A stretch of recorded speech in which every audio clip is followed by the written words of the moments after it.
NAB سے متعلق تمام مقدمات آئینی عدالت سنے گی۔ سپریم کورٹ نے نیب ترمیم کے بعد عدالتی دائرہ اختیار سے متعلق فیصلہ سنا دیا۔ فیصلے کے مطابق نیب قانون میں ترمیم کے بعد سپریم کورٹ اب نیب مقدمات نہیں سن سکتی۔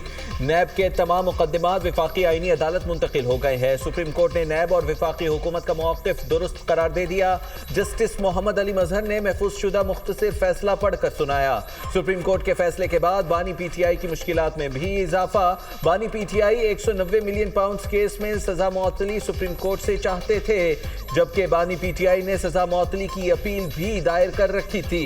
رجسٹرار اعتراضات کے بعد بانی پی ٹی آئی کے وکلاء نے چیمبر اپیل بھی دائر کی تھی۔ امریکہ کی مسلسل 13ویں رات ایران پر بمباری آغاز۔ شہر میں امریکی حملوں میں 4 افراد شہید، 5 زخمی۔ بندر عباس پر امریکی میزائل حملوں میں 2 افراد زخمی ہوئے۔ قیشم جزیرے کے قریب دھماکوں کی آوازیں، امریکی فوج کے 2 میزائل موسان گاؤں کے قریب بھی گرے۔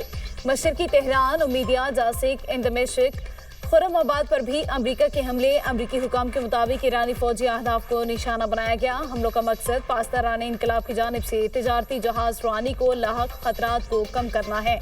ایرانی وزارت صحت کے مطابق امریکی فضائی حملوں کے دوبارہ آغاز کے بعد سے 55 افراد شہید، 629 زخمی ہو چکے۔ ایران کا امریکی ٹوما ہاک میزائل تباہ کرنے کا دعویٰ۔ پاسداران انقلاب کا کہنا ہے کہ ہنوج کی فضاؤں میں امریکی کروز میزائل مار گرایا، جبکہ روسی میڈیا کے مطابق ایران نے قشم جزیرے کے قریب پرواز کرنے والا ایک طیارہ بھی تباہ کر دیا۔ ایران کے خطے میں امریکی اڈوں پر جوابی حملے۔ امریکی تنصیبات پر میزائل اور ڈرون داغ دیے۔ بحرین، اردن اور کویت میں امریکی تنصیبات پر حملے۔ ایرانی فوج کا کہنا ہے بحرین اور اردن میں امریکی فوجی تنصیبات پر ڈرون حملے کیے۔ بحرین کی شیخ عیسیٰ ایئر بیس پر ایندھن کے ذخائر گوداموں پر حملے کیے۔ بحرین میں امریکی فوجی رہائشی عمارتوں کو بھی نشانہ بنایا گیا۔ اردن کی الازرق ایئر بیس پر طیاروں کے ہینگرز، مرمتی مراکز اور فوجیوں کی رہائش گاہوں پر حملے کیے گئے۔ ادھر کویت میں خطرے کے سائرن بج گئے۔ کویتی فوج کا کہنا ہے فضائی دفاعی نظام نے ایرانی میزائل اور ڈرون تباہ کر دیے۔ ایران کا امریکی ٹوما ہاک میزائل تباہ کرنے کا دعویٰ۔ پاسداران انقلاب کا بھی یہ کہنا تھا کہ صدر ٹرمپ کا آبنائے ہرمز میں نقصان کا ازالہ ایرانی فنڈ سے کرنے کا اعلان۔ کہا تجارتی جہازوں کا نقصان ایرانی فنڈ سے پورا کیا جائے گا۔ ایران کے پیسوں سے ادائیگی منصفانہ راستہ ہے۔ امریکی صدر کی ایران پر اب تک کے سب سے بڑے اور تباہ کن حملے کی دھمکی۔ بولے امریکہ بڑے حملے کے لیے تیار ہے۔ ہم کہیں تو اسرائیل 2 منٹ کے اندر ایران پر حملوں میں شامل ہو سکتا ہے، لیکن اس کی ضرورت نہیں۔ ایران مذاکرات کرنا چاہتا ہے لیکن معاہدے کے لیے تیار نہیں۔ انہیں ابھی تک اتنا نقصان نہیں پہنچا کہ وہ معاہدے پر آمادہ ہو جائے۔ حوثیوں نے بحری جہازوں پر دوبارہ حملہ کیا تو امریکہ ایران کو اس کا ذمہ دار ٹھہرائے گا۔ ایران کو سخت سزا دی جائے گی اور حوثیوں کو بھی اس کے نتائج بھگتنا ہوں گے۔ امریکی صدر نے سعودی عرب سے سول نیوکلیئر معاہدہ ابراہیمی معاہدے سے شمولیت سے مشروط کر دیا۔ سوشل میڈیا پر بیان میں کہا کہ سعودی عرب کو یورینیم افزودگی کی اجازت نہیں ہوگی۔ منجمد ایرانی اثاثوں کے استعمال پر عباس عراقچی کی امریکی صدر کو وارننگ۔ کہتے ہیں امریکہ ایران کے منجمد اثاثے کسی صورت استعمال نہیں کر سکتا۔ کسی دوسرے ملک کے اثاثے ضبط کرنا اشتعال انگیز اقدام ہے۔ ایسے اقدامات عالمی مالیاتی نظام میں افراتفری اور عدم استحکام کو جنم دیں گے۔ اگر حکومتیں اثاثوں کی ضبطی کو معمول بنا لیں تو پھر کسی بھی ملک کے مالی اثاثے محفوظ نہیں رہیں گے۔ امریکی انتظامیہ کے بعض عہدیدار زمینی حقائق نظر انداز کر رہے ہیں۔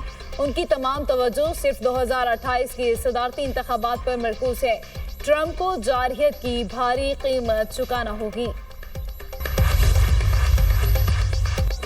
امریکہ ایران کو سزا دینا چاہتا تھا، لیکن امریکہ نے ایران کے بجائے خود کو معاشی سزا دے دی۔ امریکہ کی حکمت عملی الٹا اسی پر بھاری پڑ گئی۔ عالمی مارکیٹ میں تیل کی قیمتیں پھر بڑھ رہی ہیں۔ ایرانی اسپیکر باقر غالیباف کا بیان۔ ایران کے سپریم لیڈر کے مشیر محسن رضائی کہتے ہیں امریکی صدر ڈونلڈ ٹرمپ کی جانب سے ایران کے شہری بنیادی ڈھانچے کو نشانہ بنانے کی دھمکیاں اس بات کا ثبوت ہے کہ وہ مایوسی کا شکار ہو چکے۔ تہران مسلسل فوجی حملوں کا سامنا کرنے کے باوجود جوابی کارروائیاں جاری رکھے ہوئے ہے۔ اگر ایران کے بنیادی ڈھانچے پر حملہ کیا گیا تو ہمارا جواب مزید شدید ہوگا۔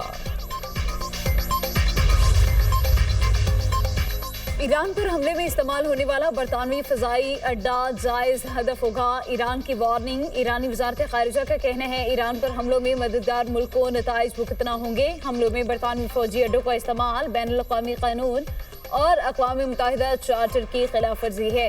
حملوں میں معاونت جنگی جرائم میں شراکت داری کے برابر ہے۔ پاسداران انقلاب کا کہنا ہے بحیرہ ہند میں موجود امریکی بحری جہازوں کے کروز میزائلوں کے ذخائر کم ہونے کے بعد امریکہ نے B-1 بمبار طیاروں کا استعمال کیا۔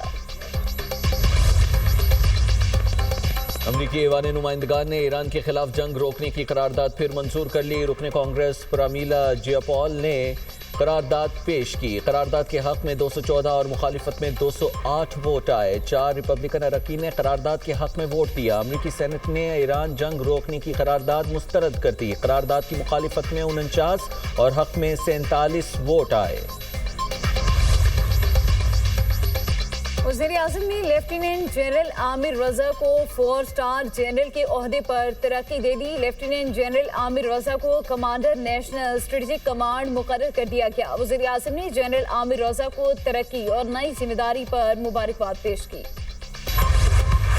پیٹرولیم مصنوعات کی قیمتوں میں لگاتار اضافہ۔ پیٹرول مزید 4 روپے 40 پیسے اور ڈیزل 3 روپے 62 پیسے مہنگا۔ اوگرا نے پیٹرولیم مصنوعات کی قیمتوں میں اضافے کا نوٹیفیکیشن جاری کر دیا۔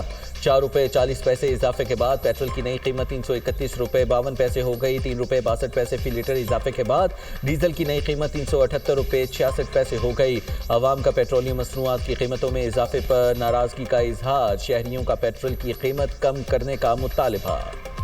یہ کام رکے گا نہیں، جو بھی ہے جس طرح بھی ہے عوام نے بوجھ برداشت کرنا ہے۔ غریب آدمی کیا کرے گا، گھر کا خرچہ ہوتا ہے، 1000 روپے میں آدمی کیا کرے گا، 300 سے کم آنا ہی نہیں ہے، یہ مزید اوپر ہی جانا ہے۔ یہ تو گورنمنٹ ہمارے ساتھ بالکل مذاق کر رہی ہے، ان کو چاہیے کہ ایک دم میں بڑھا دینا یا ڈیلی نہ بڑھائے نا۔ روز بروز اتنا مہنگائی ہو رہی ہے تو بہت غریب لوگوں کے ساتھ زیادتی ہے۔ غریب لوگ کیا کریں؟ یہ ریٹ روزانہ کے حساب سے بڑے غریب آدمی کے بس سے باہر ہے۔ اگر اس طرح کی مہنگائی ہوتی رہی تو ہم گھر بیٹھ جائیں گے۔ وزیر پیٹرولیم علی پرویز ملک کی بین الاقوامی توانائی کمپنیوں کے نمائندوں سے ملاقاتیں۔ پاکستان کے توانائی اور کرٹیکل منرلز کے شعبوں میں سرمایہ کاری پر اتفاق۔ صدر موریگن ہیوس انرجی نے کہا پاکستان کے تیل اور گیس کی موجودہ فیلڈز کی پیداوار بڑھانے کے لیے سرمایہ کاری میں دلچسپی رکھتے ہیں۔ علی پرویز ملک نے کہا مقامی توانائی پیداوار میں اضافے اور غیر ملکی سرمایہ کاری کے فروغ کے لیے حکومتی تعاون کی یقین دہانی کرواتے ہیں۔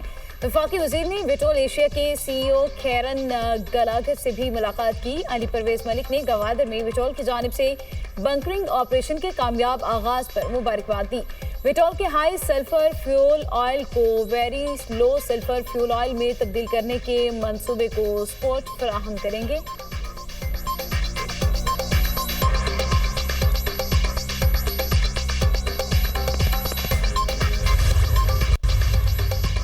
وزیر اعظم کی قیادت میں ڈیجیٹل پاکستان نے واضح رخ اختیار کیا۔ آج کسی بھی ملک کی خود مختاری کا معیار ٹیکنالوجی کی ترقی ہے۔ وفاقی وزیر IT شیزہ فاطمہ خواجہ نے راس ایکسپو سے خطاب میں کہا کہ راس ایکسپو 2026 میں 20,000 افراد آئے۔ ترقی کے لیے معیشت میں بہتری ناگزیر ہے۔ ٹیکنالوجی معیشت کا ایک ذریعہ ہی نہیں، پیداواری صلاحیت کا اصل محرک بھی ہے۔